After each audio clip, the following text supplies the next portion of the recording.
All right, picture this. World War II just ended. The vibes, absolutely not chill. America and the Soviet Union? Besties turned enemies real quick. Why? Because they couldn't agree on how the world should work. The US was out here pushing democracy and capitalism. The USSR was like, nah, we're doing communism and control. So they start flexing on each other, hard. No direct shooting, but enough passive-aggressive energy to melt the planet. Boom. Cold War begins. The US was dropping money bags on Western Europe with the Marshall Plan, trying to rebuild and say, yo, democracy, sheer good vibes. Meanwhile, the Soviet Union was like, we'll take Eastern Europe, thanks, and locked it down with strict control and red flags everywhere. They didn't trust each other one bit. It was like two roommates who hate each other, share a house, and keep buying bigger knives. They formed squads. The US and friends became NATO. The USSR and its gang, the Warsaw Pact. Both sides were like, touch my zone and it's on site. And that was the Cold War vibe. Silent tension, lots of shade, zero chill. And Germany? Totally caught in the middle. It got split up, east and west. Berlin, the capital, was deep in Soviet territory, but also split. So what does the USSR do? They cut off access to West Berlin. No food, no supplies, nothing. The US was like, say less, and started dropping supplies by plane, nonstop. They called it the Berlin Airlift, straight up post-apocalyptic Uber Eats 24/7, just to keep people from starving. It worked. Soviets backed off, but the tension, still climbing. Then it turned into a full-on nuke flex-off. The US had dropped atomic bombs in World War II and was feeling bold. The Soviet Union tested their own nukes and said, now we're even. So both sides started stacking missiles like Pokemon cards, but with apocalyptic power. This was called MAD, mutually assured destruction. Basically, if you blow me up, I'll blow you up harder, and we all go down. The world was literally one bad mood away from full extinction, and somehow everyone just kept living their lives. This war was wild because it wasn't fought with tanks. It was fought with secrets, flexes, and vibes. Spies were everywhere. The CIA and the KGB were out here playing 4D chess. Everyone was paranoid.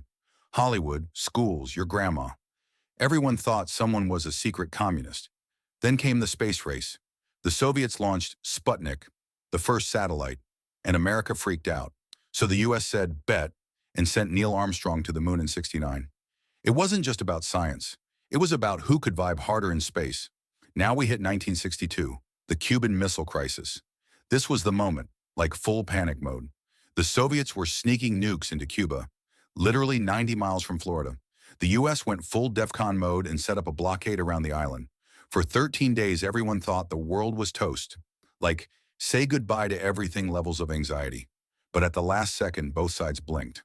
The Soviets pulled their missiles out, and the US quietly pulled theirs out of Turkey. No nukes, no war, but the trauma, permanent. They couldn't fight directly. Too risky. So they fought through other people. This is where the proxy wars come in. Korea popped off first. North backed by the Soviets and China, South backed by the US. Then Vietnam, a full mess. The US got deep into it and got slapped with jungle warfare and anti-war protests at home. Later, the Soviets tried their own mess in Afghanistan, and the US was like, cool, we'll send weapons to your enemies. It was all shadowboxing. No direct hits, just chaos through third parties. By the '80s, the Soviet Union was not doing great. The economy was struggling. People were tired. Then this guy Gorbachev came in like, okay, maybe we open up a little. He introduced glasnost and perestroika. Basically, transparency and a big ol' reboot. But it was too late.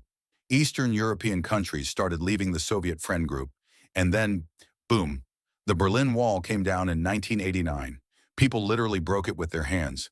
By 1991, the Soviet Union said, I'm out. And it was game over. So the Cold War ends. America's like, we won, and everyone else is just trying to breathe again. Russia has to figure out who it is now. And the world? Still kind of tense. Nukes didn't go away. Spies didn't go away. And the whole us versus them mindset still kind of lingers today. The Cold War shaped how countries move, how tech develops, and how much we trust or don't trust each other. It wasn't just about bombs and borders. It was about fear, pride, and the fact that two superpowers were just one bad day.